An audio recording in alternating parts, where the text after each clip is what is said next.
महाराज जी, हमारे घर में हम सभी चाहते हैं कि हमारी संतान के रूप में एक महान भक्त प्रकट हो। उसके लिए हमें क्या करना पड़ेगा? आराधना खुद करनी पड़ेगी।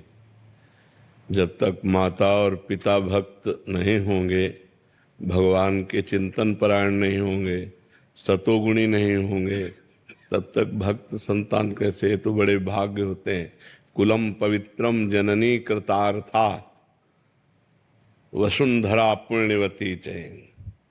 वो भूमि पावन हो जाती है, वो कुल पावन हो जाता है, वो माँ जय जयकार करने योग्य हो जाती है जिसके पुत्र भगवान का भक्त पैदा हो।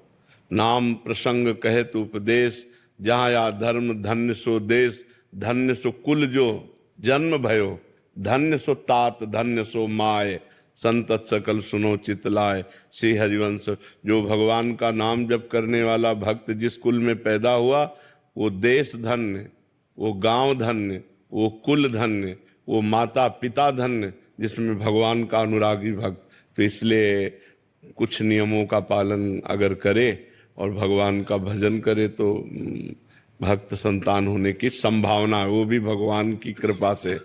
पहली बात तो जिस दिन से गर्भ आ जाए उस दिन से माँ और पिता दोनों ब्रह्मचर्य रहें, पति पत्नी दोनों ब्रह्मचर्य रहें और सात्विक भोजन पावें, तीर्थों का अवगाहन करें, शास्त्र का स्वाध्याय करें, नाम जप करें और भगवान से प्रार्थना करें तो जरूर भगवान का भक्त गर्भ से प्रकट हो सकता है। दूसरा कोई उपाय नहीं। संसार का त्याग करके रात दिन भगवान में चित्त जोड़ना है, बहुत बड़ी बात है, ये बहुत बड़ी बात है। तो ऐसा करे, भगवान से प्रार्थना करे और संयम से चले, नाम जप करे तो वही संस्कार गर्भस्थ शिशु में पड़ेंगे तो जरूर न जरूर भगवान का भक्त या देश भक्त पैदा हो जाए तो जीवन कृतार्थ हो जाए। महाराज जी, आपके श्रोता हैं जो सत्संग सुनते हैं, परसों आए थे महाराज जी। उन्होंने आपका बहुत देर पहले सत्संग सुना था कि जब बच्चा गर्भ में आ जाए तो ब्रह्मचर्य से रहें, और बहुत कह रहे कि हमने नाम जप भी किया और हमें अभी 1 साल का हो गया बच्चा। परसों आए थे तो कह रहे थे कि हमें इसमें दिव्यता नजर आ रही है। हाँ बिल्कुल। वो मतलब राधा नाम सुन के और एक उसमें सौम्यता, और जहां भी जाता है हमें एक प्रभाव दिखता है। तो महाराज जी उसका प्रभाव कह रहे कि हमें प्रत्यक्ष, मतलब महाराज जी के वचन सुन के हमने ऐसा किया और उसका प्रत्यक्ष उदाहरण महाराज जी। हमारे पिताजी बड़े भक्त थे। इस शरीर के जो पिता कभी जूता पहन के हल नहीं जोता, नंगे पैर हल जोता। और संतों की सेवा, तो हम लोग जब छोटे छोटे थे 4-4 संत आ जाते, सबके चरण दबाओ, चरण धो, चरणामृत पियो और उनके पास बैठना। वो श्री राम जय जय राम कीर्तन कराते, कीर्तन करते, भागवत हो रही वही बैठ के सुनते। बचपन से भागवतिक सब परमाणु मिले। माता जी को तो क्या कहना, साक्षात देवी। बस वो ऊपर एकांत दुखंडा मकान था तो ऊपर एकांत में बैठे राधा कृष्ण की छवि रखे, वो तो बस जप में ही अधिक लगी रहती थी। तो उसका प्रभाव देखो कि हमारे पिताजी भक्त, माताजी भक्त, तो हम भक्त, हमारा परिवार का सब पूरा सदस्य भक्त, बहनें भाई सब भक्त हैं। तो जैसे हम परमाणु अपने परिवार को देते हैं वैसा ही हमारा परिवार होता है। तो हम माता पिता का विशेष योगदान होता है।